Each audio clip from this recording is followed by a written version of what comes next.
আরবি 12টি মাস, আরবি 12টি মাসের মধ্যে অত্যন্ত গুরুত্বপূর্ণ ফজিলতপূর্ণ মাস হচ্ছে রমাজান, যা আমাদের সন্নিকটে হয়তোবা 1 কিংবা 2 দিন, এরপরে রমাজান মাস। আল্লাহ রাব্বুল আলামিন পৃথিবীর সর্বশ্রেষ্ঠ গাইড বুক, পথ নির্দেশিকা, মানব জাতির হেদায়েতের উপরে জীবন পরিচালনার সর্বশ্রেষ্ঠ দিক নির্দেশিকা হিসাবে কোরআনুল কারীম নাজিল করেছেন এই রমাজান মাস। বিভিন্ন কারণে রমাজানুল মুবারক গুরুত্বপূর্ণ, তাৎপর্যপূর্ণ। আল্লাহ রাব্বুল আলামিন কোরআন মাজিদের সূরা বাকারা 185 নম্বর আয়াতে উল্লেখ করেছেন, শাহরু রমাজান আল্লাযী উনজিলা ফীহিল কুরআন। এই রমাজান মাসে আল্লাহ রাব্বুল আলামিন নাজিল করেছেন আল কোরআন। ফামান শাহিদা মিনকুমুশ শাহরা ফালিয়াসুমহু। অতএব যে ব্যক্তি এই রমাজান মাস পাবে সে যেন সিয়াম পালন করে। এই রমাজান মাসে আল্লাহ রাব্বুল আলামিন কোরআন নাজিল করেছেন। এই রমাজান মাস যে ব্যক্তি পাবে সে যেন এই মাসে সিয়াম পালন করে। এটি আল্লাহ রাব্বুল আলামিনের নির্দেশ। সিয়াম কেন পালন করব? সিয়াম পালনের ফায়দা কি, লাভ কি? প্রথমত, আল্লাহ রাব্বুল আলামিনের নির্দেশ পালনের জন্য আপনাকে আমাকে সিয়াম পালন করতে হবে। আল্লাহ নির্দেশ করেছেন, অর্ডার দিয়েছেন, তার এই নির্দেশকে মেনে নিতে হবে। দ্বিতীয়ত, সূরা বাকারা 183 নম্বর আয়াতে আল্লাহ রাব্বুল আলামিন উল্লেখ করেছেন, ইয়া আইয়ুহাল্লাযীনা আমানু, হে ঈমানদারগণ, কুতিবা আলাইকুমুস সিয়াম, তোমাদের উপরে সিয়াম ফরজ করা হয়েছে। কেন ফরজ করা হয়েছে? শুধু কি তোমাদের উপরেই? কামা কুতিবা আলাল্লাযীনা মিন ক্বাবলিকুম, যেমন ভাবে এই সিয়ামকে ফরজ করা হয়েছিল পূর্ববর্তীদের উপরে। লাআল্লাকুম তাত্তাকুন, যেন তোমরা তাকওয়াশীল হতে পারো, পরহেজগার হতে পারো। রমাজানের সিয়াম তোমাদের উপরে ফরজ করা হয়েছে, আগেও ফরজ ছিল। এটা ফরজের অন্তর্নিহিত কারণ হচ্ছে এর মাধ্যমে তোমরা তাকওয়াশীল হতে পারবে, তাকওয়া অর্জন করতে পারবে, আল্লাহ ভীরু হতে পারবে, পরহেজগার হতে পারবে। সম্মানিত উপস্থিতি, দেখুন, প্রত্যেকটা গুরুত্বপূর্ণ ইবাদতের পিছনে যেই বিষয়টিকে সম্পৃক্ত করা হয়েছে তা হচ্ছে তাকওয়া। গভীরভাবে পর্যালোচনা করলে দেখা যায় প্রত্যেকটা ইবাদতের পিছনে, গুরুত্বপূর্ণ প্রত্যেকটা ইবাদতের সাথে তাকওয়ার কানেকশন রয়েছে। যেমন ভাবে রমাজানের সিয়াম পূর্ণ 1 মাস সিয়াম পালনের অন্তর্নিহিত কারণ হলো আল্লাহর পছন্দনীয় বান্দাগণ এর মাধ্যমে তাকওয়া অর্জন করতে পারবে। ঠিক এই রমাজানের পরে আরেকটি ঈদ রয়েছে, রমজানের পরে ঈদুল ফিতর, তারপর আরেকটি ঈদ রয়েছে ঈদুল আযহা। যে ঈদুল আযহার মৌলিক কাজ হচ্ছে কুরবানি করা। এই কুরবানির সাথেও তাকওয়ার কানেকশন। লা ইয়ানালাল্লাহু লুহুমুহা ওয়ালা দিমাউহা ওয়ালাকিন ইয়ানালুহু তাকওয়া মিনকুম। আল্লাহ রাব্বুল আলামিন বলছেন, তোমাদের কুরবানির পশুর গোশত, কুরবানির পশুর রক্ত, হাড় হাড্ডি, এইগুলো আল্লাহর কাছে পৌঁছায় না। ওয়ালাকিন ইয়ানালুহু তাকওয়া মিনকুম, আল্লাহ রাব্বুল আলামিনের কাছে পৌঁছায় তোমাদের তাকওয়া। তাকওয়া আল্লাহর কাছে পৌঁছায়, এগুলো পৌঁছায় না। সম্মানিত উপস্থিতি, যেহেতু জুমার খুতবা অনেক লম্বা আলোচনার সুযোগ নেই, নির্দিষ্ট একটা সময়, বিধায় বিস্তারিত আলোচনা করার সুযোগ নেই। যেহেতু একটা বিষয় আমি তুলে ধরতে চাচ্ছি, তো সেটি হচ্ছে যে এইভাবে দেখুন ইবাদতগুলোর পিছনে তাকওয়াটা উদ্দেশ্য। তাকওয়াটা কি? তাকওয়ার জায়গা কোথায়? তাকওয়ার স্থান কোথায়? সম্মানিত উপস্থিতি, তাকওয়া এমন কোন জিনিস নয় যেটা আপনি মানুষকে দেখাবেন, মানুষের কাছে প্রকাশ করে দিবেন যে আমার তাকওয়া এত কেজি, আমার তাকওয়া এত ডিগ্রি, বা আমার তাকওয়ার গভীরতা এতটুকু। এটা দেখানোর জিনিস নয়। নবী মুহাম্মদুর রাসূলুল্লাহ সাল্লাল্লাহু আলাইহি ওয়াসাল্লাম সাহাবীদের এক বৈঠকে তাকওয়ার পর্যালোচনা করেছিলেন। রাসূলুল্লাহ সাল্লাল্লাহু আলাইহি ওয়াসাল্লাম তাকওয়ার পর্যালোচনা করতে গিয়ে বললেন, আত-তাকওয়া হাহুনা ইউশিরু ইলা সাদরিহি সালাসাতা মিরা। তিনি নিজের বুকের দিকে ইশারা করে 3 বার বলেছিলেন, তাকওয়া হলো এইখানে, তাকওয়া হলো এইখানে, তাকওয়া হলো এইখানে। মানে তাকওয়ার স্থান, তাকওয়ার জায়গা হলো মানুষের কলব তথা অন্তরে। কলবটা যেমন ফেড়ে দেখানো যায় না, চিরে দেখানো যায় না, তাকওয়া কাউকে দেখাবেন এই জিনিস নয়।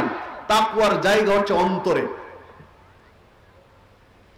রাসূলুল্লাহ সাল্লাল্লাহু আলাইহি ওয়াসাল্লাম আরেক বৈঠকে বললেন, এই হাদিস সহিহ বুখারী, সহিহ মুসলিমের আরেক হাদিসে বললেন, ইন্নাল্লাহা লা ইয়ানজুরু ইলা সুওয়ারিকুম ওয়া আমওয়ালিকুম।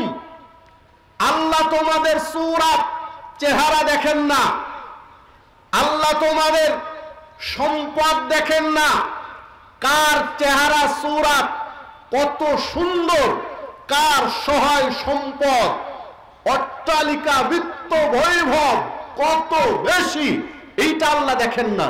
ওয়ালাকিন ইয়ানজুরু ইলা কুলুবিকুম ওয়া আমালিকুম। আল্লাহ দেখেন তোমাদের কলব এবং তোমাদের আমল। আল্লাহ প্রথমে দেখেন কলব, অন্তর। ওয়ালাকিন ইয়ানজুরু ইলা কুলুবিকুম, আল্লাহ দেখেন তোমাদের অন্তর। ওয়া আমালিকুম, তোমাদের আমল। আল্লাহ আমল পরে দেখেন, আগে অন্তর দেখেন।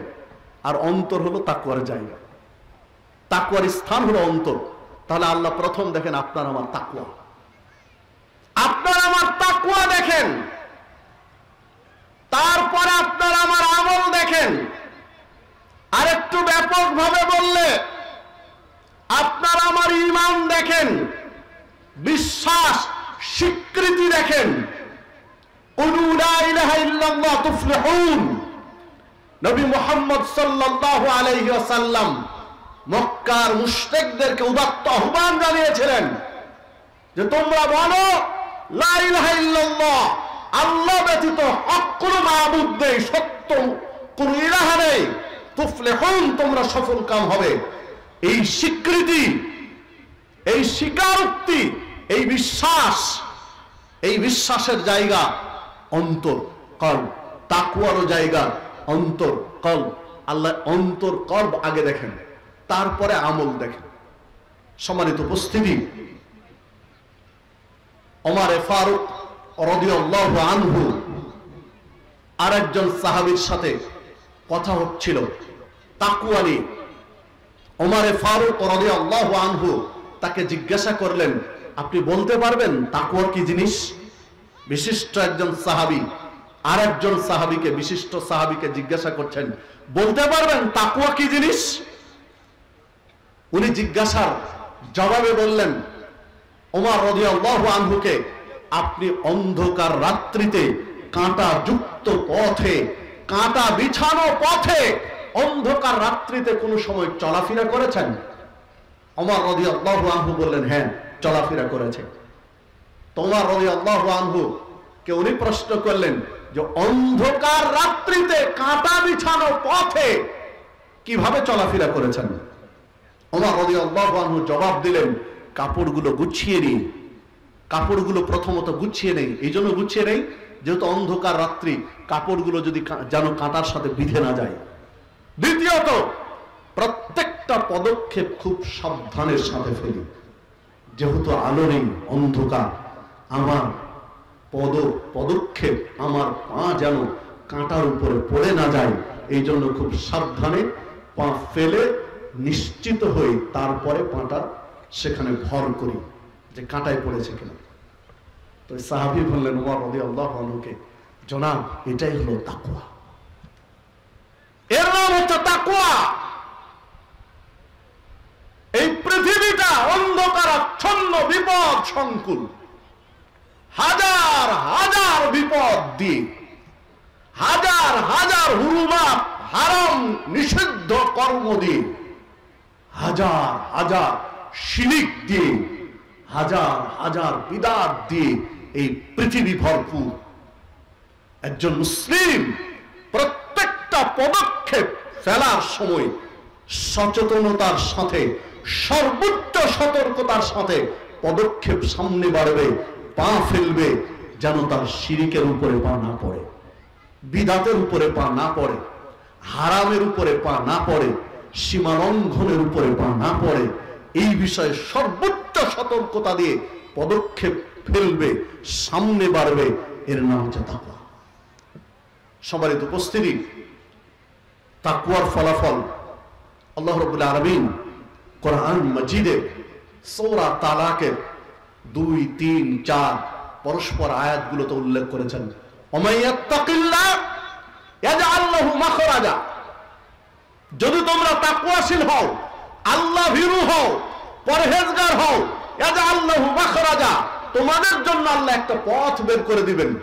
যে বিপদেই পড়েন, যে সমস্যায় পড়েন, যে ধরনের পরিস্থিতির শিকার হন না কেন, আল্লাহ একটা পথ বের করে দিবেন। ওয়া ইয়ারযুকুহু মিন হাইসু লা ইয়াহতাসিব, কল্পনাতীত উৎস থেকে আল্লাহ রিজিকের ব্যবস্থা করে দিবেন।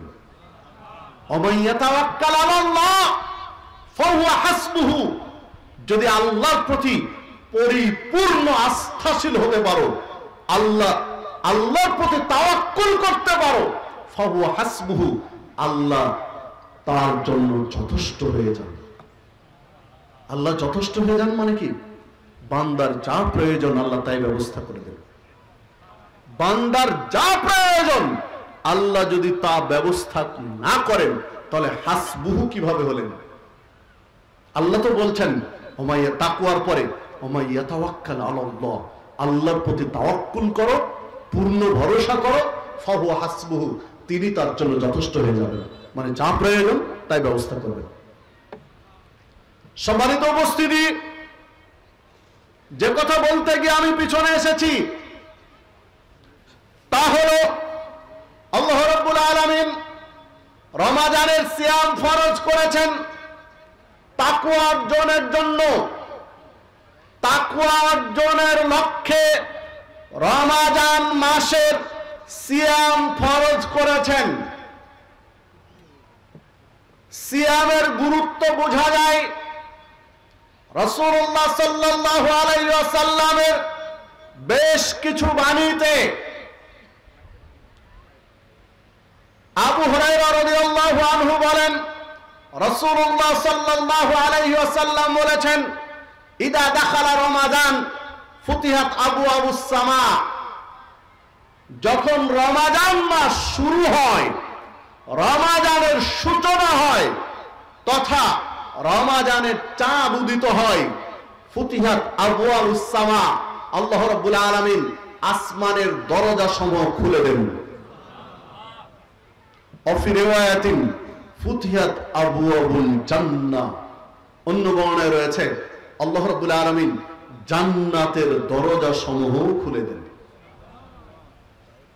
অগুল্লিকাত আবওয়াবু জাহান্নাম, জাহান্নামের দরজা বন্ধ করে দেন।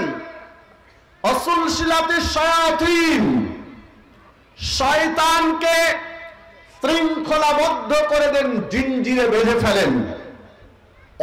অফি রিওয়ায়াতিন ফুতিহাত আবওয়াবুর রাহমা, অন্য বর্ণনায় রয়েছে আল্লাহ রাব্বুল আলামিন রহমতের দরজা খুলে দেন। যে হাদিস পাওয়া যাবে সহিহ বুখারী, মুসলিম সহ প্রায় গ্রন্থে, সহিহ বুখারীর 1899 নম্বর হাদিস। সম্মানিত উপস্থিতি, রমাদান মাসের সূচনা মানে আসমানের দরজা খোলা, জান্নাতের দরজা খোলা, রহমতের দরজা খোলা। অন্য বর্ণনায় রয়েছে, আরেকটি বর্ণনায় রয়েছে যে হাদিস তিরমিজির মধ্যে রয়েছে, 682 নম্বর হাদিস। ইদা কানাত আউয়ালু লাইলাতিন মিন রমাদান, রমাদানের প্রথম রাত যখন শুরু হয়, সুফিদাতিশ শায়াতিন ওয়া মারাদাতুল জিন, শয়তানকে, দুষ্ট জিনকে জিনজিরে বেঁধে ফেলা হয়। অগুল্লিকাত আবওয়াবুন নার, জাহান্নামের দরজাকে বন্ধ করে দেওয়া হয়। ফালাম ইফতাহ মিনহা বাবুন, এই দরজা আর খোলা হয় না। রমাদান শুরু হয়েছে, জাহান্নামের দরজা বন্ধ করে দিয়ে শয়তানকে শৃঙ্খলাবদ্ধ করে দেওয়া হয়েছে, আর এই দরজা খোলা হয় না যত দিন রমাদান চলে। অফুতিহাত আবওয়াবুল জান্নাহ, জান্নাতের দরজা খুলে দেওয়া হয়। ফালাম ইউগলাক মিনহা বাবুন, এই দরজা আর বন্ধ করা হয় না, পুরো রমাদান মাস খুলে রাখা হয়। এরপরে ওয়ানাদা মুনাদিন মিনাস সামা, আসমান থেকে আল্লাহবান জানান, ডাক দেন, ইবাদিয়াল খায়র আকবিল, হে কল্যাণের পথযাত্রী, আকবিল, অগ্রসর হও, সামনে ধাবিত হও, সামনে চলো। ইবাগিয়াশার আকসির, হে কল্যাণের অভিসারী, থামো, রমাজানের পবিত্রতার জন্য তুমি থেমে যাও। ওয়ালিল্লাহি উতাকাউ মিনান নার, এই রমাদান মাসে আল্লাহ রাব্বুল আলামিন অসংখ্য ব্যক্তিকে জাহান্নাম থেকে নিষ্কৃতি দিয়ে থাকেন। ওয়াদালিকা ফি কুল্লি লাইলা, আর এইটা হয় প্রত্যেক দিন, প্রত্যেক দিন, প্রত্যেক রমাদানে অসংখ্য ব্যক্তিকে আল্লাহ রাব্বুল আলামিন জাহান্নাম থেকে মুক্তি দিয়ে থাকেন। তিরমিজির 682 নম্বর হাদিস, ইবনে মাজার মধ্যে পাওয়া যাবে 1643 নম্বর হাদিস। সম্মানিত উপস্থিতি, প্রসঙ্গত বলে রাখি, আমরা রমাদান মাসকে 3টা ভাগে ভাগ করে ফেলেছি। অনেক বিদ্বানও রমাদান মাসকে 3 ভাগে ভাগ করে ফেলেছেন। অনেক ইফতারের সময়সূচি এবং দৈনিক পত্রিকাগুলোতে রমাদানের প্রথম দিন যে পত্রিকা প্রকাশ হয়, সেখানেও দেখবেন রমাদানকে 3টা ভাগে ভাগ করা আছে। প্রথম দশক রহমতের, দ্বিতীয় দশক মাগফিরাতের, ক্ষমা, তৃতীয় দশক নাজাতের, মুক্তির। মানে প্রথম দশক রহমত, আল্লাহর দয়া, দ্বিতীয় দশক আল্লাহর ক্ষমার মাগফিরাত, তৃতীয় দশক নাজাত, জাহান্নাম থেকে মুক্তির, এই ভাগে ভাগ করা আছে। এই ভাগের পিছনে একটা কারণও রয়েছে। যারা ভাগটা করেছেন এমনি করেননি, তার পিছনে একটা কারণ রয়েছে। বাইহাকির মধ্যে একটি হাদিস রয়েছে, আউয়ালহু রাহমা ওয়া আওসাতুহু মাগফিরা ওয়া আখিরুহু ইতকুম মিনান নার। রমাজানের প্রথম দশক রহমত, দ্বিতীয় দশক মাগফিরাত এবং তৃতীয় দশক ক্ষমা। এই মর্মে বাইহাকির মধ্যে একটি হাদিস রয়েছে। এই বাইহাকির হাদিসটিকে জয়ীফ বলা হয়েছে, একেবারে অগ্রহণীয়। এই হাদিসের মধ্যে একজন রাবী রয়েছেন, আলী ইবনে যায়েদ ইবনে জুদআন, যিনি অস্বীকৃত রাবী, অগ্রহণীয় রাবী। যে আলোচনা বিস্তারিত রয়েছে সহিহ ইবনে খুজাইমার মধ্যে। এই হাদিসটি সহিহ ইবনে খুজাইমার মধ্যে নিয়ে এসে এই বিষয়ে বিস্তারিত আলোচনা করেছেন। এই হাদিসটি ভিত্তিহীন। সম্মানিত উপস্থিতি, ভিত্তিহীন হওয়ার পিছনে যৌক্তিক কিছু কারণ রয়েছে। যে হাদিস পেশ করেছি সহিহ বুখারীর 1899 নম্বর হাদিস, সেখানে বলা হলো রমাদান শুরু হলে রহমতের দরজা খোলা, জান্নাতের দরজা খোলা, আসমানের দরজা খোলা। মানে রমাদানের শুরু থেকে রহমতের দরজা খোলা, জান্নাতের দরজা খোলা। তিরমিজির মধ্যে যে হাদিস, ইবনে মাজার মধ্যে যে হাদিস, সেখানে আল্লাহ রাসূল সাল্লাল্লাহু আলাইহি ওয়াসাল্লাম স্পষ্ট করে দিয়েছেন যে এই দরজা আর বন্ধ হয় না, লাম ইউগলাক মিনহা বাবুন। রমাজান যতদিন চলে এই দরজা আর বন্ধ হয় না। জাহান্নামের দরজা বন্ধ করা হয়, এই দরজা লাম ইফতাহ, আর খোলা হয় না যতদিন রমাজান চলে। এটা তো স্পষ্ট করেছেন নবী মুহাম্মদ সাল্লাল্লাহু আলাইহি ওয়াসাল্লাম। নবী মুহাম্মদ সাল্লাল্লাহু আলাইহি ওয়াসাল্লামের স্পষ্ট বাণী থাকার পরে, স্পষ্ট ইঙ্গিত থাকার পরে রমাজানকে তিন ভাগে ভাগ করার সুযোগ নেই, প্রথমত। দ্বিতীয়ত, হাদিসের যে ক্যাটাগরি, হাদিসের যে স্তর অনুযায়ী এ শক্তিশালী। পুরো রমাজান রহমত, জান্নাত, আসমানের দরজা খোলা। এই হাদিস সহিহ বুখারী, সহিহ মুসলিম সহ কুতুবে সিত্তা এর একাধিক গ্রন্থে রয়েছে। আর তিন ভাগে ভাগের হাদিস কুতুবে সিত্তা, যেটাকে আমরা সিহা সিত্তা বলে থাকি প্রসঙ্গতই, এই গ্রন্থগুলোতে তো নেই। দ্বিতীয় স্তরের গ্রন্থ সেগুলোতেও নেই, গিয়ে রয়েছে বাইহাকির হাদিসের মধ্যে। আরেকটি বিষয় হলো রাসূলুল্লাহ সাল্লাল্লাহু আলাইহি ওয়াসাল্লাম স্পষ্ট করে দিলেন, রমাদান মাসে অগণিত ব্যক্তিকে আল্লাহ জাহান্নাম থেকে মুক্ত করে থাকেন।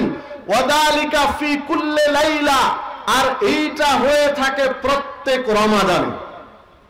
যেহেতু তিনি স্পষ্টই করে দিলেন প্রত্যেক রমাদানে আল্লাহ রাব্বুল আলামিন অগণিত ব্যক্তিকে মুক্তি দিয়ে থাকেন, বিধায় 10 দিনের মধ্যে সীমাবদ্ধ করার কোনো সুযোগ নেই। আন আবি হুরায়রা রাদিয়াল্লাহু আনহু قال قال رسول الله صلى الله عليه وسلم, আবু হুরায়রা রাদিয়াল্লাহু আনহু বলেন, রাসূলুল্লাহ সাল্লাল্লাহু আলাইহি ওয়াসাল্লাম বলেছেন, মান সামা রমাদান ঈমানান ওয়া ইহতিসাবান গুফিরা লাহু মা তাকাদ্দামা মিন যামবি। কোন ব্যক্তি যদি রমাদানের সিয়াম পালন করে, আল্লাহ রাব্বুল আলামিন তার অতীতের পাপ সমূহ ক্ষমা করে দেন। ওমান কামা রমাদান ঈমানান ওয়া ইহতিসাবান গুফিরা লাহু মা তাকাদ্দামা মিন যামবি। কোন ব্যক্তি যদি রমাদানে কিয়াম করে, কিয়ামুল লাইল করে, তথা তারাবির সালাত আদায় করে, তাহলে আল্লাহ রাব্বুল আলামিন এর বিনিময়ে তার অতীতের পাপগুলো ক্ষমা করে দেন। ওমান কামা লাইলাতুল কদর ঈমানান ওয়া ইহতিসাবান গুফিরা লাহু মা তাকাদ্দামা মিন যামবি। অনুরূপভাবে কোন ব্যক্তি যদি লাইলাতুল কদরের রাত্রি জাগরণ করে, এর বিনিময়ে আল্লাহ রাব্বুল আলামিন অতীতের পাপগুলো ক্ষমা করে দেন। যে হাদিস সহিহ বুখারীর মধ্যে বর্ণিত হয়েছে, সহিহ বুখারীর 1903 নম্বর হাদিস, সম্মানিত উপস্থিতি, এই হাদিসে স্পষ্টই করে দিলেন নবী মুহাম্মদ সাল্লাল্লাহু আলাইহি সাল্লাম রমাজান মাসের সিয়ামের বদৌলতে আল্লাহ রাব্বুল আলামিন অতীতের পাপগুলো ক্ষমা করে দেন। মানে পুরো রমাজানের সিয়ামে আল্লাহ অতীতের পাপ ক্ষমা করেন। এইটা প্রথম দশক, মাঝের দশক, শেষের দশকের সাথে সম্পৃক্ত নয়, পুরো রমাজানের সিয়ামের সাথে এটা সম্পৃক্ত। সম্মানিত উপস্থিতি, দেখুন সাহাল ইবনে সাদ রাদিয়াল্লাহু আনহু বর্ণনা করেছেন, রাসূলুল্লাহ সাল্লাল্লাহু আলাইহি ওয়াসাল্লাম বলেছেন, ফিল জান্নাতে সামানিয়াতু আবওয়াব, জান্নাতের 8টি দরজা রয়েছে, ফিহা বাবুন, তার মধ্যে একটি দরজা রয়েছে, ইসমমার রাইয়ান, যে দরজার নাম হচ্ছে রাইয়ান, লা ইয়াদখুলুহু ইল্লা সায়িমুন, এই জান্নাতে সায়েম ব্যতীত কেউ প্রবেশ করতে পারবে না। জান্নাতের 8টি দরজার একটি দরজা রাইয়ান, যেই রাইয়ান নামক দরজাটি আল্লাহ রাব্বুল আলামিন রেখে দিয়েছেন কেবলমাত্র সায়েমের জন্য। যারা রোজাদার, সিয়াম পালন করেছেন, কেবল তারাই সেই দরজা দিয়ে প্রবেশ করবে, অন্যরা নন। রমাজানের স্পেশালিটি, রমাজানের বিশেষত্ব যে তাদের জন্য স্পেশাল আলাদা একটি দরজার ব্যবস্থা আল্লাহ রাব্বুল আলামিন করে রেখেছেন। সহিহ বুখারীর 1896 নম্বর হাদিস এটি। সম্মানিত উপস্থিতি, দেখুন রমাজানের গুরুত্ব বোঝা যায়। নবী মুহাম্মদ সাল্লাল্লাহু আলাইহি ওয়াসাল্লাম একদা মেম্বারের প্রথম সিঁড়িতে উঠলেন, প্রথম সিঁড়িতে উঠে বললেন আমিন।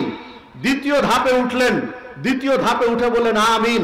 তৃতীয় ধাপে উঠলেন, তৃতীয় ধাপে উঠে বললেন আমিন। আলোচনা শেষে, বৈঠক শেষে সাহাবীরা জিজ্ঞাসা করলেন যে রাসূল সাল্লাল্লাহু আলাইহি ওয়াসাল্লাম, আজকে আমরা বুঝতে পারলাম না যে আপনি প্রত্যেকটা সিঁড়িতে, প্রত্যেকটা ধাপে আমিন বলেছেন, তার কারণ কি? নবী মুহাম্মদ সাল্লাল্লাহু আলাইহি ওয়াসাল্লাম বললেন, আমি যখন প্রথম সিঁড়িতে পা রাখলাম মেম্বারের, তখন জিবরিল আমার কাছে আসলেন। জিবরিল আলাইহিস সালাম আমাকে জানালেন, আল্লাহ রাব্বুল আলামিনের পক্ষ থেকে জানিয়ে দিলেন, যে ব্যক্তি রমাজান মাস পেল অথচ ক্ষমা নিতে পারল না, তাকে ক্ষমা করা হলো না, ওই ব্যক্তিকে আল্লাহ রাব্বুল আলামিন জাহান্নামে দিবেন, আল্লাহর রহমত থেকে সে বঞ্চিত। তখন আমি বললাম আমিন। সম্মানিত উপস্থিতি, মানে রমাজান মাস এসেছে, আপনাকে আমাকে ক্ষমা নিতে হবে যে কোনো মূল্যে। যদি ক্ষমা না নিতে পারি, তাহলে আপনার আমার মতো হতভাগা পৃথিবীতে আর কেউ নেই। দ্বিতীয় সিঁড়িতে আমিন বলেছিলেন, আল্লাহ রাসূল সাল্লাল্লাহু আলাইহি সাল্লাম বললেন যে আমাকে জিবরিল, যখন 2 নম্বর সিঁড়িতে পা রাখলাম, জিবরিল আলাইহিস সালাম আমাকে বললেন, আল্লাহর পক্ষ থেকে জানানো হয়েছে, যে ব্যক্তি বাবা মা দুইজনকে অথবা একজনকে বৃদ্ধ অবস্থায় পেল অথচ জান্নাত নিশ্চিত করতে পারল না, ওই ব্যক্তিকে আল্লাহ রাব্বুল আলামিন জাহান্নামে দিবেন এবং সে ব্যক্তি আল্লাহর রহমত থেকে বঞ্চিত। তখন আমি বললাম আমিন। সম্মানিত উপস্থিতি, বাবা মা বৃদ্ধ হয়েছে মানে তাদের সেবা শুশ্রূষার মাধ্যমে জান্নাত নিশ্চিত করতে হবে। আপনি বৃদ্ধাশ্রমের আশা নিয়ে বসে আছেন, জান্নাত রেখে দিয়েছেন বৃদ্ধাশ্রমে। জান্নাতে যাওয়ার মাধ্যম, জান্নাতে যাওয়ার ওসিলা, জান্নাত নিশ্চিত করার অবলম্বনকে বৃদ্ধাশ্রমে রেখে দিয়ে তাহাজ্জুদের সালাতে জায়নামাজ ভিজিয়ে দিয়ে আপনি জান্নাত খুঁজছেন, হবে না। রিদা রব্বি ফি রিদাল ওয়ালিদ ওয়া সাখাতুর রব্বি ফি সাখাতিল ওয়ালিদ। বাবা মা সন্তুষ্ট তো আল্লাহ সন্তুষ্ট।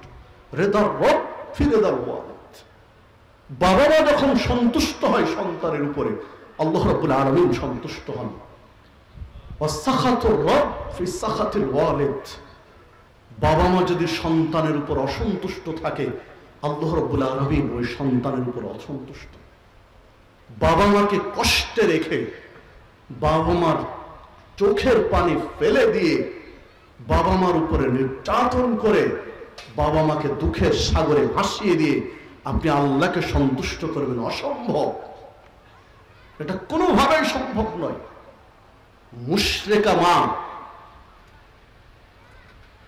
আবু বকর রাদিয়াল্লাহু আনহুর মেয়ের কাছে এসেছেন একজন মুশরিকা মা, ইসলাম গ্রহণ করেনি। তখন নবী মুহাম্মদ সাল্লাল্লাহু আলাইহি ওয়াসাল্লামের কাছে জানতে গিয়েছেন, আমার মা মুশরিকা, ইসলাম গ্রহণ করেনি, ইসলাম গ্রহণের তার কোনো আগ্রহ নেই, ইসলামকে ভালোবাসে না, সমালোচনা করে, বদনাম করে। সেই মায়েরও কি আমি সেবা করব? আল্লাহ রাসূল সাল্লাল্লাহু আলাইহি ওয়াসাল্লাম বললেন, হ্যাঁ, সেই মায়েরও তোমাকে সেবা করতে হবে। সে মা, মা তো মাই, বাবা তো বাবাই, তাদের অবলম্বনেই আপনি আমি পৃথিবীতে আলো বাতাসের মুখ দেখতে পেয়েছি। তাদেরকে কেন্দ্র করে আপনি আমি এই মায়াবী পৃথিবীতে আসার সুযোগ পেয়েছি। কি করে তাকে বৃদ্ধাশ্রমে রাখার চিন্তা করছেন? বৃদ্ধাশ্রম মুসলিম রাষ্ট্রের জন্য নয়, বৃদ্ধাশ্রম মুসলিম রাষ্ট্রের নয়। কোরআন এবং সুন্নাহ অনেক আলোচনা রয়েছে।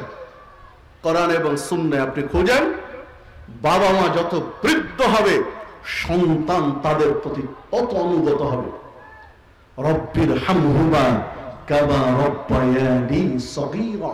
কখন? বাবা মা যুবক থাকার কথা? জি না, যুবক বাবা মার তো আপনি সেবা করতে বাধ্য, না হলে থাপড়িয়ে আপনাকে ঠিক করে দিবে। বাবা মা যখন উপার্জনক্ষম, বাবা মা যখন উপার্জন করতে সম্ভব, তখন আপনি সেবা করে দেখাবেন। তখন তো আপনার উপরে বাবা মা নির্ভরশীল নয়, তারা নিজেই সক্ষম। এই আলোচনাগুলো কখন? যখন বাবা মা উপার্জনক্ষম নয়, যখন বাবা মার শক্তি সামর্থ্য হারিয়ে গেছে, তখনকার কথা। শব্দ বলো না। কখন? যখন তারা বার্ধক্যে উপনীত হয়েছে। সম্মানিত উপস্থিতি, জিবরিল বললেন, বাবা মা দুইজনের একজনকে বা দুইজনকে পেল অথচ জান্নাত পেল না, এই ব্যক্তি জাহান্নামে যাবে, আল্লাহর রহমত থেকে বঞ্চিত। তখন আমি বললাম আমিন। 3 নম্বর সিঁড়িতে উঠার পরে আমি আমিন বলেছিলাম। জিবরিল আলাইহিস সালাম আমাকে বললেন যে আপনার নাম শুনে দরুদ পেশ করবেন সাল্লাল্লাহু আলাইহি ওয়াসাল্লাম, সংক্ষিপ্ত দরুদ, আর বড় দরুদ তো জানেনই, যে দরুদ পেশ করবেন আপনার নাম শুনে, এই ব্যক্তির কৃপণ, এই কৃপণের জন্য জাহান্নাম নির্ধারণ করেছেন, আল্লাহর রহমত থেকে সে বঞ্চিত। তখন আমি বললাম আমিন। যে হাদিস সহিহ ইবনে হিব্বানের মধ্যে পাওয়া যাবে এবং সানাদ সহিহ, গ্রহণীয় সানাদে। আমি যেটা বলার জন্য হাদিসটি পেশ করেছি, যে দেখুন নবী মুহাম্মদ সাল্লাল্লাহু আলাইহি ওয়াসাল্লাম কি বললেন, যে রমাদান পেল, জান্নাত নিশ্চিত করতে পারলো না, রমাদান পেল, জান্নাতের ব্যবস্থা করতে পারলো না, এই ব্যক্তি আল্লাহর রহমত থেকে বঞ্চিত, জাহান্নামে যাবে। মানে রমাদান এসেছে, আপনাকে আমাকে জান্নাত নিশ্চিত করতে হবে। রমাদান এসেছে, যে কোনো মূল্যে জান্নাতের ব্যবস্থা করতে হবে আপনাকে আমাকে। কত সুযোগ দিয়ে দিয়েছেন। 2টি জিনিস আল্লাহ রাব্বুল আলামিনের কাছে বিচারের মাঠে সুপারিশ করবে, শাফাআত করবে। রাষ্ট্রীয় কোনো প্রয়োজন পড়লে, রাষ্ট্রীয় কোনো জরুরি প্রয়োজন পড়লে একজন মন্ত্রীর কাছে, একজন এমপির কাছে, প্রেসিডেন্টের কাছে, রাষ্ট্রের গুরুত্বপূর্ণ ব্যক্তির কাছে আবেদন নিয়ে গেলে তখন খুব আপনি আশা করেন যে যদি কেউ সাপোর্ট করত, একটু আপনাকে সমর্থন দিত, একটু আপনার হয়ে সুপারিশ করত, তাহলে কাজটা হয়ে যেত। সম্মানিত উপস্থিতি, বিচারের মাঠে আহকামুল হাকিমিন, ন্যায় বিচারক, যাররা পরিমাণ যদি ভালো কাজ করে থাকি, যেদিন তিনি তার প্রতিদান দিবেন, যারা পরিমাণ যদি অন্যায় করে থাকি সেদিনও তিনি তার প্রতিদান দিবেন। বিচারের মাঠ আমরা বুঝতে পারিনি, বিচারের মাঠ কি জিনিস আমরা বুঝিনি, কবর কি জিনিস আমরা বুঝিনি। নবী মুহাম্মদ সাল্লাল্লাহু আলাইহি ওয়াসাল্লাম এক বৈঠকে বলেছিলেন, আমি যা জানি যদি তোমরা জানতে, আমি যা শুনি যদি তোমরা শুনতে, তোমরা হাসতে কম কাঁদতে বেশি, তোমাদের চেহারায় মুখে হাসি থাকতো না। সামান্য একটু আনন্দ পাওয়ার জন্য রাত্রিতে বিছানায় যেত না স্ত্রীর কাছে। কিসের আনন্দ? কি হবে আনন্দ করে? কাঁদতে কাঁদতে বাড়ি থেকে বের হয়ে যেতে, লোকালয় ছেড়ে জনমানব শূন্য কোন জায়গাতে গিয়ে, গহীন জঙ্গলে গিয়ে শুধু কাঁদতে আর কাঁদতে, পরকালের জন্য, আখিরাতের জন্য। যদি তোমরা বুঝতে। নবী মুহাম্মদ সাল্লাল্লাহু আলাইহি ওয়াসাল্লাম, হাদিস ইবনে মাজাহর মধ্যে বর্ণিত হয়েছে, নবী মুহাম্মদ সাল্লাল্লাহু আলাইহি ওয়াসাল্লাম বলেছেন, যদি কবর দেওয়া ছেড়ে দিবে এই ভয় না করতাম, তোমরা কবর দেওয়া বাদ দিয়ে দিবে এই ভয় যদি আমার মধ্যে না থাকতো, তাহলে আমি আল্লাহর কাছে প্রার্থনা করতাম, আবেদন করতাম যে আল্লাহ, কবরে হাতুড়ি মারা হয় তখন এই ব্যক্তি যে আত্মচিৎকার করে, সর্বশক্তি দিয়ে চিৎকার করে, পূর্ব দিগন্ত থেকে পশ্চিম দিগন্ত পর্যন্ত মানুষ এবং জিন ব্যতীত সারা পৃথিবীর সৃষ্টিকুল শুনতে পাই, আল্লাহ তুমি আমার উম্মতকেও শোনার সুযোগ দিও, তাহলে তারা কবরকে ভয় করবে। আমি এই প্রার্থনা করতাম, কিন্তু করিনি এই জন্য যে তোমরা সহ্য করতে পারবে না, কবর দেওয়া ছেড়ে দিবে ভয়। যে কবর দিলে কবরের চিৎকার আর শোনা যায় না, সহ্য করা যায় না, কবর দেওয়া ছেড়ে দিবে এই ভয় না হলে আমি আল্লাহর কাছে প্রার্থনা করতাম।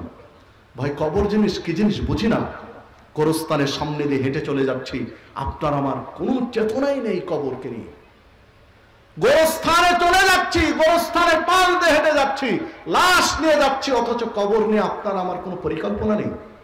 শুধু যদি বুঝতে পারতাম, শুধু যদি বুঝতে পারতাম, অনুধাবন করতে পারতাম যে কবরের পাশ দিয়ে হেঁটে যাচ্ছি, 3.5 হাত মাটির নিচে কি চলছে, তাহলে সারা পৃথিবীর সমস্ত আনন্দ ভুলে যেতাম। নাওয়া খাওয়া, আনন্দ ফুর্তি, কোথায় এগুলোর সময় আছে? সব ছেড়ে দিত মানুষ, যদি শুধু মানুষ বুঝত। নবী মুহাম্মদ সাল্লাল্লাহু আলাইহি ওয়াসাল্লাম বিচারের মাঠের দৃশ্য উল্লেখ করেছেন। আল্লাহ রাব্বুল আলামিন জানিয়েছেন, ইয়াওমা তারাউনহা তাযহালু কুল্লু মুরদিআতিন আম্মা আরদাত ওয়া তাদাউ কুল্লু যাতিন হামলাহা ওয়া তারান নাস সুকারা ওয়া মা হুম বিসুকারা ওয়ালাকিন্না আযাবাল্লাহি শাদীদ। বিচারের মাঠের বর্ণনা দিতে গিয়ে বলছেন, সেই দিন প্রত্যেক দুগ্ধদানকারিণী মা দুধের বাচ্চার কথা ভুলে যাবে। স্তন পান করতে করতে বাচ্চা খসে পড়ে গেছে, টের পাবে না। সেই দিন প্রত্যেক গর্ভবতী মা তার গর্ভ সঞ্চার করে ফেলবে, বাচ্চা প্রসব হয়ে যাবে, অথচ টের পাবে না কখন বাচ্চা হয়ে গেছে। পরিস্থিতি এত কঠিন। সেই দিন পৃথিবীর মানুষকে মনে হবে মাতাল সদৃশ। মদ পান বেশি হয়ে গেলে মানুষ যেমন মাতলামি করে স্থির থাকতে পারে না, সেই দিন পৃথিবীর মানুষকে মনে হবে এইরকম মাতাল হয়ে গেছে, কেউ স্থির নেই, ভয়ে আতঙ্কে। অমাহুম বিসুকারা, অথচ কেউ মদ পান করেনি, কেউ মদ পান করেনি। কোথায় সে সুযোগ? ভয়ে আতঙ্কে। সেই দিন যদি আপনার পক্ষ থেকে কেউ একটু সুপারিশ করে যে আল্লাহ তোমার এই বান্দাকে তুমি নাজাত দাও, পরিস্থিতিটা কেমন একটু ভাবেন তো। দুইটা জিনিস সেই দিন আপনার পক্ষ থেকে সুপারিশ করবে। তার এক, সিয়াম। যদি সিয়াম পালন করে থাকেন, সিয়াম আল্লাহর কাছে বলবে সেই কঠিন পরিস্থিতিতে, যখন বিচার হচ্ছে না, এই বিচার দুনিয়ার বিচার তো টাকা পয়সা দিয়ে এলোমেলো করা যায়, 19-20 করা যায়। নবী মুহাম্মদ সাল্লাল্লাহু আলাইহি ওয়াসাল্লাম বলেছেন, ইবনে মাজাহর মধ্যে হাদিসটি রয়েছে, আল্লাহ রাব্বুল আলামিন একজন জাহান্নামী ব্যক্তি যার ফায়সালা জাহান্নাম ডাক দিয়ে কাছে নেবেন, ডেকে বলবেন, জাহান্নামটা তাকে দেখার সুযোগ দিবেন, বলবেন এই জাহান্নাম থেকে তোমাকে বাঁচানো হবে, মুক্তি দেওয়া হবে, কোন কিছুর বিনিময়ে কি দিবে আমাকে? তখন ওই বান্দা বলবে, আল্লাহ গোটা পৃথিবী দিয়ে যদি বাঁচার সুযোগ থাকে আমি গোটা পৃথিবী দিতে রাজি আছি। 1000 কোটি টাকা দিয়ে আপনি বিচার 19-20 করতে চান? 1000 কোটি কোথায়? বাংলাদেশ কোথায়, গোটা পৃথিবী দিয়ে যদি বাঁচার সুযোগ থাকতো, গোটা পৃথিবী মানুষ সেদিন আল্লাহকে দিতে চাইবে, ভোট দিতে চাইবে, কোনো পথ নেই। সম্মানিত উপস্থিতি, সেই দিন আহকামুল হাকিমিনের সামনে রমাজানের সিয়াম এসে বলবে, মাবুদ তোমার এই বান্দা সুবহে সাদিক থেকে নিয়ে সূর্যাস্ত পর্যন্ত খাদ্য পানাহার স্ত্রী সম্ভোগ থেকে বিরত ছিল, পর্যাপ্ত খাবার তার কাছে ছিল, পর্যাপ্ত সুযোগ তার ছিল, এই সুযোগগুলো গ্রহণ করেন কেবল তোমার ভয়ে। আল্লাহ তুমি এই লোকটাকে জান্নাতে দাও। ঠিক কোরআন মাজিদ, রমাজানের সাথে কোরআন মাজিদের কানেকশন আছে। এই কোরআন মাজিদ রমাজানে নাজিল হয়েছে, অধিক পরিমাণে বেশি বেশি তেলাওয়াত করতে হবে। এই কোরআন মাজিদ আল্লাহর কাছে এসে বলবে, মাবুদ তোমার এই বান্দা রাত জেগে জেগে কোরআন তেলাওয়াত করত। সিয়াম বলবে যে তোমার এই বান্দা সারা দিন খাদ্য পানীয় থেকে বেঁচে থেকেছে, সারা দিন অনাহারে থেকেছে, স্ত্রী পাশে ছিল, ভ্রুক্ষেপ করেনি। আল্লাহ তুমি তাকে নিষ্কৃতি দাও, নাজাত দাও, মুক্তি দাও, জাহান্নাম থেকে জান্নাত দাও। ঠিক কোরআন মাজিদ বলবে, মাবুদ তোমার এই বান্দা রাত জেগে জেগে কোরআন তেলাওয়াত করত। কিয়ামুল লাইল, তারাবির সালাত। কিয়ামুল লাইল তো হচ্ছে তারাবির সালাত, রাতের ইবাদত। সালাতের তেলাওয়াত দীর্ঘ করতে হবে। কেমন দীর্ঘ করতে হবে? আয়েশা সিদ্দিকা রাদিয়াল্লাহু আনহাকে যখন জিজ্ঞাসা করা হলো রমাজান মাসে নবী মুহাম্মদ সাল্লাল্লাহু আলাইহি ওয়াসাল্লাম রাত্রের সালাত কিভাবে পড়তেন, তখন তিনি বলেছিলেন রমাজান এবং রমাজান ছাড়াও তিনি কিয়ামুল লাইল, রাতের সালাত আদায় করতেন। আলা 11 রাকাত, 11 রাকাত পড়তেন। 4-2-2-4 একটু বিশ্রাম নিতেন, আবার 2-2-4 একটু বিশ্রাম নিতেন, পরে 3 রাকাত বেতের পড়তেন, মোট 11 রাকাত পড়তেন। 3 বারই বললেন ফালা তাসআল আন হুসনিহিন্না ওয়া তুলিহিন্না। সাহাবীকে বলছেন তুমি জিজ্ঞাসা করো না যে তার এই সালাত কত সুন্দর আর কত দীর্ঘ লম্বা হতো, তুমি জিজ্ঞাসা করো না, মানে লম্বা করে পড়তেন। এই যে কোরআন মাজিদ বলবে যে আল্লাহ রাত জেগে জেগে তেলাওয়াত করত, কি লম্বা করে পড়তেন। নবী মুহাম্মদ সাল্লাল্লাহু আলাইহি ওয়াসাল্লাম 3 দিন যে জামাতে পড়েছিলেন, তার 3 দিনের একটা হলো আখিরুল এশা, এশা পরে শুরু করলেন মধ্যরাত পর্যন্ত, পরের দিন শুরু করলেন এশা পরে রাতের 3 ভাগের 2 ভাগ পর্যন্ত, পরের দিন শুরু করলেন এশা পরে। সাহাবীরা মনে করলেন যে আজকে মনে হয় আর তারা সাহারি খাওয়া হবে না, আজকে মনে হয় সাহারি ছুটে যাবে, মানে এশা থেকে সাহারি ঠেকিয়ে দিয়েছেন। তাহলে কি তেলাওয়াত করেছেন? কোরআন মাজিদ কেন আল্লাহর কাছে বলবে না যে আল্লাহ রাত জেগে জেগে তেলাওয়াত করত? যদিও বা সেই রাতটা ছিল কদরের রাত, তেলাওয়াতের মাধ্যমে কাটিয়ে দিয়েছেন। সম্মানিত উপস্থিতি, তো যে কথা বলছিলাম, এই রমাজান মাস আসন্ন, এই রমাজানের সিয়াম আপনাকে আমাকে পালন করতে হবে। রমাজানে সাহারি দিয়ে শুরু হবে, নিয়ত হবে, সংকল্প, এরাদা অন্তরে, এটা মৌখিক উচ্চারিত কোনো নিয়ত নয়। সাহারি দিয়ে শুরু হবে, এরপরে ইফতার হবে খেজুর দিয়ে। আল্লাহ রাসূল সাল্লাল্লাহু আলাইহি ওয়াসাল্লাম কাঁচা খেজুর দিয়ে ইফতার করতেন, কাঁচা খেজুর না হলে শুকনা খেজুর দিয়ে ইফতার করতেন। তিনি বলেছেন খেজুরের ব্যবস্থা না থাকলে পানি দিয়ে ইফতার করবে। ইফতার হবে সূর্যাস্তের সাথে সাথে, ইদা গরাবাতিশ শামস ফাকাদ আফতারা সাইম, সূর্য ডুবে গেছে, সাইম ইফতার করবে।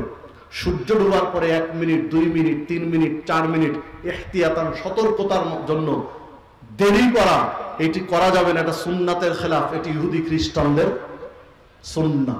আর রাসূল সাল্লাল্লাহু আলাইহি ওয়াসাল্লাম বলেছেন তোমরা তাড়াতাড়ি ইফতার করো, তাড়াতাড়ি ইফতার করলে দিনের উপরে বিজয় থাকবে, কেননা দেরি করে ইফতার করা ইহুদি এবং খ্রিস্টানদের কাজ, বিদায় তোমরা বেঁচে থাকো। সম্মানিত উপস্থিতি, আগামী রমাজান, সামনে রমাজানের জন্য আপনাকে আমাকে প্রস্তুতি নিতে হবে। আলোচনার দ্বিতীয় পর্বে যে বিষয়টি বলতে চাচ্ছি, যে দেখুন যে মাঠের উপরে আজকের এই সম্মিলন, ইসলামী সম্মিলন, এই মাঠে ইনশাআল্লাহ মসজিদ নির্মিত হবে, মসজিদ নির্মাণ হবে। এই মসজিদ নির্মাণের জন্য আপনার আমার দানের হাত বাড়িয়ে দিতে হবে, এগিয়ে আসতে। তোমাদের প্রিয় বস্তু দান না করবে, প্রিয় জিনিস দান না করা পর্যন্ত আপনি আমি কল্যাণের পথযাত্রী হতে পারবো না, কল্যাণের মধ্যে আসতে পারবো না। যখন এই আয়াত নাজিল হলো, আবু তালহা রাদিয়াল্লাহু আনহু ছুটে আসলেন নবী মুহাম্মদ সাল্লাল্লাহু আলাইহি সাল্লামের কাছে, এসে বললেন, ইয়া রাসূলুল্লাহ, আয়াত তো নাজিল হয়েছে, এটি প্রিয় জিনিস আল্লাহর রাস্তায় দান করতে হবে, আর আমার সবচেয়ে প্রিয় জিনিস, তার কয়েকটা বাগান ছিল, খেজুরের বাগান, আমার সবচেয়ে প্রিয় বাগান হচ্ছে মসজিদের নববীর সাথের এই বাগানটি, বাইরুহা নামক বাগান, বাইরুহা নামক কূপ, মসজিদে নববীর সাথেই বাগান, মাঝখানে কূপ। নবী মুহাম্মদ সাল্লাল্লাহু আলাইহি ওয়াসাল্লাম বিশেষ করে পড়ন্ত বিকেলে আসরের পরে ওই বাগানে গিয়ে বসতেন, খেজুরের গাছের খেজুর সাহাবী দিতেন, খেতেন, কূপের পানি পান করতেন। সব মিলিয়ে এই বাগানটি তার কাছে সবচেয়ে প্রিয়। প্রিয় জিনিস দান না করলে কল্যাণকামী হতে পারবে না। এই আয়াত শুনে আবু তালহা রাদিয়াল্লাহু আনহু সিদ্ধান্ত নিলেন, ছুটে আসলেন যে আমি আমার এই বাইরুহা নামক বাগান, এই কূপ আমি দিয়ে দিতে চাই আল্লাহর রাস্তায়। তখন নবী মুহাম্মদ সাল্লাল্লাহু আলাইহি ওয়াসাল্লাম বললেন, আবু তালহা, যত ব্যবসা আছে দুনিয়াতে তার মধ্যে সবচেয়ে বড় ব্যবসা, শ্রেষ্ঠতম ব্যবসা হলো এইটা যেটা তুমি করলে। মানে ব্যবসা কি করলে? তুমি পুঁজি বিনিয়োগ করলে ব্যবসার জন্য আল্লাহর কাছে, এর লাভ হচ্ছে, বেনিফিট হচ্ছে জান্নাত। ইন্নাল্লাহা আশতারা মিনাল মুমিনিনা আনফুসাহুম আমওয়ালাহুম বিআন্না লাহুমুল জান্নাহ, মুমিনদের জান মাল আল্লাহ কিনে নিয়েছেন জান্নাতের বিনিময়ে। সূরা তাওবার মধ্যে আলোচনা রয়েছে, জান মাল কিনে নিয়েছেন জান্নাতের বিনিময়ে, মানে আপনি আমি বিক্রি হয়ে গেছে আল্লাহর কাছে জান্নাতের বিনিময়ে। আল্লাহ জানিয়ে দিলেন, কুল ইন্না সলাতি ওয়া নুসুকি ওয়া মাহইয়া ওয়া মামাতি লিল্লাহি রাব্বিল আলামিন, বলে দিন আমার সালাত, আমার কুরবানি, আমার জীবন, আমার মরণ আল্লাহর জন্য নিবেদিত, সবকিছু আল্লাহর জন্য। একজন বান্দার, মুমিনের সবকিছু আল্লাহর জন্য নিবেদিত। সম্মানিত উপস্থিতি, আপনার আমার দান সাদাকা দরকার মসজিদের জন্য। একজন মানুষ মারা গেলে কবরে শায়িত হয়, কবর দেওয়া হয়, কবর দিয়ে যখন সবাই চলে যায়, আযাবের ফেরেশতা আসে। আযাবের ফেরেশতা এসে মাথার কাছ দিয়ে কবরে ঢুকতে চায়। কোরআন মাজিদ বাধা দেয় যে না, লোকটা নিয়মিত কোরআন তেলাওয়াত করতে, তুমি ঢুকতে পারবে না। কোরআন হচ্ছে আল্লাহর কালাম, আর ফেরেশতা হচ্ছে আল্লাহর সৃষ্টি। নিঃসন্দেহে আল্লাহর সৃষ্টির উপর আল্লাহর কালামের পাওয়ার বেশি, শক্তি বেশি। মাথার কাছ দিয়ে ঢুকতে পারবে না, চলে আসবে মাঝখানে, হাতের কাছে, মাঝখান দিয়ে ঢুকতে চাইবে, দান সাদাকা বাধা দিবে যে না, ঢুকতে পারবে না। এই লোকটি দান সাদাকা করত, ঢুকতে পারবে না, চলে যাবে পায়ের কাছে, পায়ের কাছ দিয়ে কবরে ঢুকতে চাইবে, মসজিদ বাধা দিবে। যদি লোকটি মসজিদ মুখী হয়, মসজিদে সালাত পড়ে থাকে, মসজিদের প্রতি মহব্বত থাকে, মসজিদের দিকে অন্তরটা ঝুলে থাকে, মসজিদ নির্মাণ করে, মসজিদে দান সাদাকা করে, এই মসজিদ বাধা দিবে জানা লোকটি মসজিদ প্রেমিক ছিল, তুমি কবরে ঢুকতে পারবে না। আযাবের ফেরেশতা আল্লাহর কাছে ঘুরে যায়, আল্লাহর কাছে ঘুরে গিয়ে অভিযোগ করে, আল্লাহ তুমি এমন এক বান্দার কবরে পাঠালে যার মাথার কাছে ঢুকতে দিল না কালামুল্লাহ, আল্লাহর কালাম কোরআন মাজিদ, মাঝখান দিয়ে ঢুকতে দিল না দান সাদাকা, মাথা পায়ের কাছ দিয়ে ঢুকতে দিল না মসজিদ। আল্লাহ রাব্বুল আলামিন তখন ফেরেশতাকে বলবেন, ঠিক আছে যাও, তোমার ছুটি, ওই কবরে আজকে আর ঢোকা লাগবে না, যাও। যে হাদিস তাবারানী মুজামুল আওসাতের মধ্যে রয়েছে এবং গ্রহণীয় সনদে। মানে এই তিনটি আমল যদি আপনার নিয়মিত থাকে, নিয়মিত কোরআন তেলাওয়াত, দান সাদাকা, মাঝে মাঝে দান সাদাকা করেছেন যতটুকু আল্লাহ সাধ্য দিয়েছেন, এবং মসজিদের প্রতি কানেকশন, সালাত পড়া, মসজিদের প্রতি মহব্বত, তাহলে আপনি কবরের আযাব থেকে বেঁচে গেলেন, কবরের আযাব থেকে বেঁচে গেলেন। মসজিদে দান করলে দুটোই হয়ে যায়, মসজিদে দান করলে একসাথে দুটি পাওয়া যায়, দানও হয়, সাদাকাও হয়, মসজিদের প্রতি মহব্বত হয়। মসজিদ যেহেতু নির্মাণ হবে, বিধায় যার যতটুকু সাধ্য রয়েছে আজকে আপনাকে আমাকে দিতে হবে মসজিদের জন্য, যার যতটুকু সাধ্য রয়েছে। আল্লাহ রাসূল সাল্লাল্লাহু আলাইহি ওয়াসাল্লাম বলেছেন যে আল্লাহ দেখতে চান বান্দার প্রতি যে আল্লাহ ইহসান করেছেন, অনুগ্রহ করেছেন সম্পদ দিয়ে, সেই অনুগ্রহের স্বীকৃতি সে দেয় কিনা। তার কৃতজ্ঞতা প্রকাশ করে কিনা আল্লাহ এটা দেখতে চান। আল্লাহ রাসূল সাল্লাল্লাহু আলাইহি ওয়াসাল্লাম বলেছেন যে আল্লাহ এটা দেখতে চান যে তার অনুগ্রহ কৃতজ্ঞতা প্রকাশ করেছে কিনা। মানে আল্লাহ আপনাকে সম্পদ দিয়েছেন, এই সম্পদের স্বীকৃতি, অনুগ্রহের স্বীকারোক্তি, শুকরিয়া আদায় দান সাদাকার মাধ্যমে আপনাকে আমাকে করতে হবে। মান বানা মসজিদান লিল্লাহি আযজা ওয়া জাল্লা বানা আল্লাহু লাহু বাইতান ফিল জান্নাহ। মসজিদ নির্মাণ যদি কেউ করে দেয়, আল্লাহ রাব্বুল আলামিন তার জন্য জান্নাতের ঘর এর ব্যবস্থা করে দিবেন।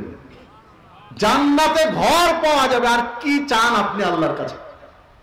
মসজিদ নির্মাণের জন্য 1000 ব্যক্তি অর্থায়ন করে যদি একটা মসজিদ বানিয়ে দেয়, ইনশাআল্লাহ আল্লাহ রাব্বুল আলামিন 1000 ব্যক্তিকে জান্নাতে ঘর দিবেন। আল্লাহর কি কমতি আছে? 1 লক্ষ ব্যক্তিকে যদি একটা মসজিদের কারণে আল্লাহ জান্নাত দিয়ে দেন, আল্লাহর কি কমে যাবে? আপনার আমার কমে, আল্লাহর কমে না। আপনার আমার কাছে একজন যদি বারবার চায়, একটা ভিক্ষুক যদি বারবার চাই যে কিছু দেন কিছু দেন, আপনি আমি বিরক্ত হব, রাগ করে বলবো কয়বার নেবা, একটু আগে না দিলাম। আপনার আমার মাবুদ যত চাইবেন তিনি তত খুশি হন, তিনি বিরক্ত হন। আল্লাহ রাসূল সাল্লাল্লাহু আলাইহি ওয়াসাল্লাম বলেছেন, তোমরা যদি পাপ যদি তোমাদের না থাকে, আল্লাহর কাছে যদি ক্ষমা না চাও, কোনো কিছুই যদি না চাও, তাহলে আল্লাহ চান তোমাদেরকে এই জাতিকে সরিয়ে দিয়ে এমন একটা জাতিকে আনতে যাদের ভুল থাকবে, ক্ষমা চাইবে, বিভিন্ন প্রয়োজন আল্লাহর কাছে পেশ করবে। মানে আল্লাহর কাছে যত চাইবেন আল্লাহ তত খুশি হন। আল্লাহ সকলকে ক্ষমা করে দিল, আল্লাহর কমবে না, তিনি অসীম। তাই তো আল্লাহু আকবার, আল্লাহ সবচেয়ে বড়। আল্লাহ কত বড়? আল্লাহকে আপনি যত বড় বলতে সক্ষম, আল্লাহ তত তার চেয়ে বড়। আল্লাহকে আপনি যত বড় ভাবতে কল্পনা করতে সক্ষম, আল্লাহ তার চেয়ে বড়। তাই তো আল্লাহু আকবার, সবচেয়ে বড় তিনি। সবার উপস্থিতি, যে কথা বলছিলাম যে আপনাকে আমাকে দান সাদাকার জন্য এগিয়ে আসতে হবে, মসজিদের জন্য যে যতটুকু পারবো আমরা দান করবো ইনশাআল্লাহ।